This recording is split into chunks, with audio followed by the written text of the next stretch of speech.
writing group for screenwriters. We were working on just a tiny web series, and it's when I really locked in and decided that this is something that I really love. So I really cherish and adore our next reader. Her name is Beverly Chukwu. Oh my God. Chukwu. And she is a writer and filmmaker based out of Austin. She's a former episode writer for New Sky Kids. Her work has advanced in Austin Film Festival, and she currently works as a full-time video production coordinator for Dimensional.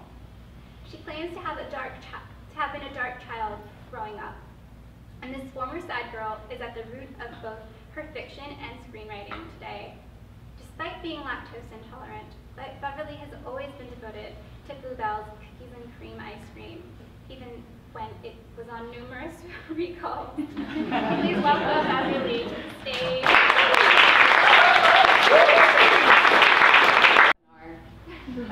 I seriously love you so much. Oh my God, is there like a mic here? Because my voice actually doesn't project, but I can hear myself. It's a mushroom. It's a mushroom? Okay, cool. So yeah, thank you for being here. Before we kind of move into my screenplays, which was supposed to be the reason why I was here, I'm gonna read one page, like the very first page of this manuscript that I recently started writing. And like to preface this, like before this, I had like spent like 2 years or I don't know how long on this like manuscript that was this contemporary fantasy based on purgatory, and it was like science fiction, and I was like, this is not me. But it's cool. I'm probably gonna revisit it, but I think that's for like another Bev that like transcends at some point. So then took a break from it, wrote a bunch of shorts, and started writing this random manuscript. So this was like me writing in a fury. It's a story about body dysmorphia. It's literally about two sisters who kind of just find themselves back towards each other after one of them goes missing on her high school graduation day. So this is like the very first page. So bear with me, it's a little sad. Blue lights sing songs of joy and sadness to me. They cut open my black heart and punch holes around its surface, allowing their misty rays to shine through. My chest is suddenly iridescent and people can finally see me. The rain. Then I hold my breath. I hold on until my face turns black and blue and bruised all over, and I know my moment is done. The darkness wins again. My heart is black and no longer mine. It's a vengeful heart. It wants me to hate myself. I do. Just like that, we're married, and what a pitiful marriage it is. Always threatening to break up, but we never do. Is anyone in here? The crow calls to me from a faraway place. Give me a second. I detach myself from the toilet seat that has become my best friend. I beat the lid with my sweaty palms. If the crow had waited just a little while longer, I would have been able to find the blue lights again. But it's too late. I'll try again tomorrow. I stand up and admire the markings around the turquoise stalls.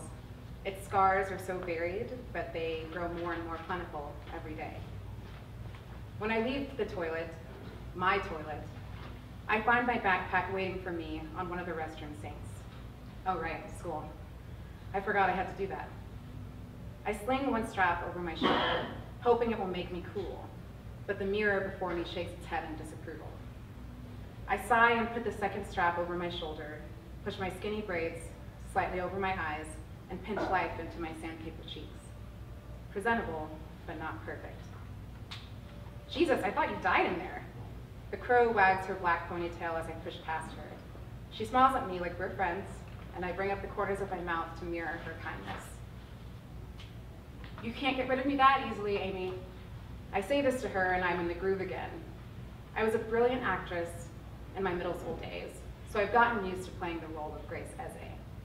Grace was a straight-A student, captain of her high school drill team, the prodigy child of her Nigerian parents, and so sickeningly positive.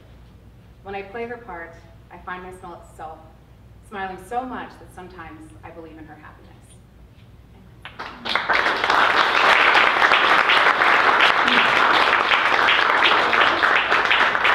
So now, time to bring up the real stars of this show. My friends, my family, kind of. There's a lot of family here.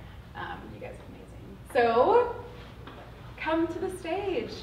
Go stars. I don't know your favorite ice cream. I'm sorry. I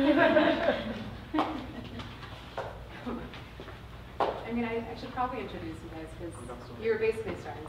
This is my friend Tommy. He's going to be playing Terrence. This is Nicholas. He's going to be playing Renee. Sharnjeet, the beautiful Sharnjeet, is going to be playing Soma. And Lucky is going to be playing Ernesto the dad. And so this, I guess, last until our green card interview. And it's like a really, like, nah, you know, it's like, yes, Cherie, same. It's like a really, like, dramatic, kind of comedic, if anyone thinks it's funny. And so the first thing that we're reading today is actually, like, you know, before this, Renee and Soma had lived, like, very separate lives. And, like, they meet for the first time at a family reunion that Renee has with this family. And, like, they don't think anything of it. But, like, Renee's parents see him in the car with Terrence, and they're like, oh my God, my son might be gay. And so at this point, this is a confrontation of sorts. So let's begin. Oh, and in this one, Sharnjeet's reading like multiple characters, but she's still Soma in my heart. Okay.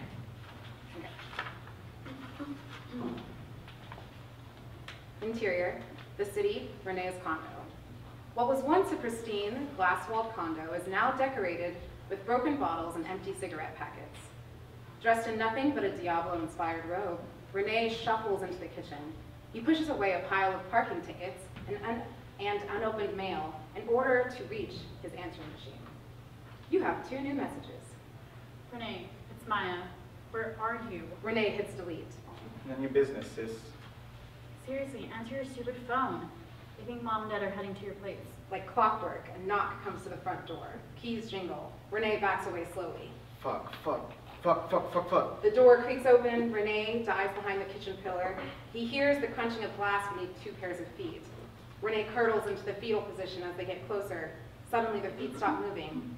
Renee says a silent prayer and kisses the metal crucifix on his necklace. He moves away from the pillar, exposing himself. He runs into Mom. Dad. Cover yourself when you're talking to me. Renee wraps his robe tightly around his bare skin. I didn't know you guys were coming. Ariana wears all black, perfectly dressed for mourning. She uses her boots to slide away a piece of glass. This all needs to be cleaned up by tomorrow. Okay. Ariana walks back to the door. Renee opens his mouth to say something, but Ernesto cuts him off. Now that Linda is pregnant, she and Leo need a bigger place to stay. I bet they do. From the door, Ariana whips her head around, daring Renee to say one more word. Renee's phone rings. The caller ID reads, "So Medina, Queen." I meant to say that I was going to surprise you. I met someone a while ago. Ariana looks like she is about to faint. Her name's Soma, and that's her calling right now. He shows them his phone screen. They frown in confusion. I'm actually supposed to meet up with her right now. I was going to propose. What? Renee nervously pulls on a pair of jeans from the ground. Ariana snatches his wrist. You know better. Now both Renee and Ernesto hold their breath. You know better than to give me such late notice. I have to meet her, no? Now I need to make a brico en pasole. Mom, she's Nigerian. Ariana's excitement falters, but she shrugs in a, well, at least my son isn't gay fashion. Exterior, public library. Soma sits in an isolated section of the library. She taps away at the ground. A man, concealed by a dark coat and sunglasses, approaches. Renee, why are we meeting here? Renee shushes her and removes his sunglasses. He looks around. I have something for you. He takes out a manila envelope from inside his coat and passes it to her. Soma hesitantly rips the seal and pulls out its contents. Forms, so many forms. Petition for alien relative spouse beneficiary, USCIS I-138. You'll need to get your green card, Soma sets the envelope down as if it's taboo. And? and you'll have to marry me. Soma pushes away from the table. Hell no. I knew you were crazy. I librarian nearby points at the quiet sign. No. Fine, I hope you enjoy your plane back to Nigeria. This triggers something inside of Soma. The envelope crumples slightly in her grip. Her voice comes out quieter. No. And of course they get married. And so after that, I guess if you're not in the second season, thanks, Lucky. You're amazing.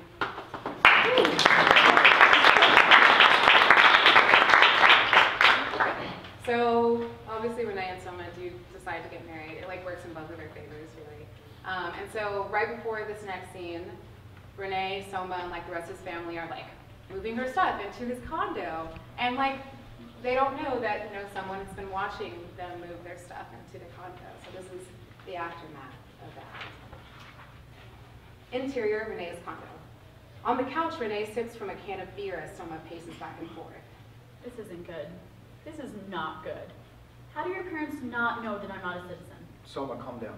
I mean, I kind of get why you didn't say anything. I mean, we barely make sense as a couple. Renee pouts dramatically. Hey, I take offense to that. We're doing all right. Yeah, we're all right. Not bad, not great, just all right. Renee takes one last sip, then sets his can down. He stands up and puts his hands on Soma's shoulders. Are you done? Yeah, almost. Renee throws his hands into the air. Jesus, what else is there? Soma frowns at the mess on the ground and walks over to the fridge. She opens it, a carton of milk, a pack of beer, and a half-eaten crate of eggs. You're cleaning all of this. Soma, I don't even think I know what my floor looks like. Soma makes her way toward the kitchen closet. Well, today's the day to find out. Renee suddenly sees the outline of a figure outside his door. Someone's here. Oh my god. Oh my god. Is that immigration already? I said shh. A knock comes to the door. Renee scrambles to tidy up the living room. He kicks trash under the couch and uses his shirt sleeve to wipe the table. Another knock. He brushes off his clothing and goes to the door. Soma runs up next to him. She straightens his clothing. They nod at each other and together open the door. In walks Terrence. His clothes still dirty. There's an awkward pause as Soma reaches out to shake his hand. He ignores her and takes in the couple before him. Terrence? Before Soma can understand what's happening, Terrence is in her face. He puts a finger on her chest, pushing her backwards into the apartment. So you got a thing for stealing other people's mans, huh? Newsflash, this dumbass is gay. Yeah, that's right. That means he likes dick. Mine specifically. Renee watches in horror as Soma says nothing to defend herself. Terrence. Don't worry, I'm coming for you next. Renee appears part taken aback and part turned on.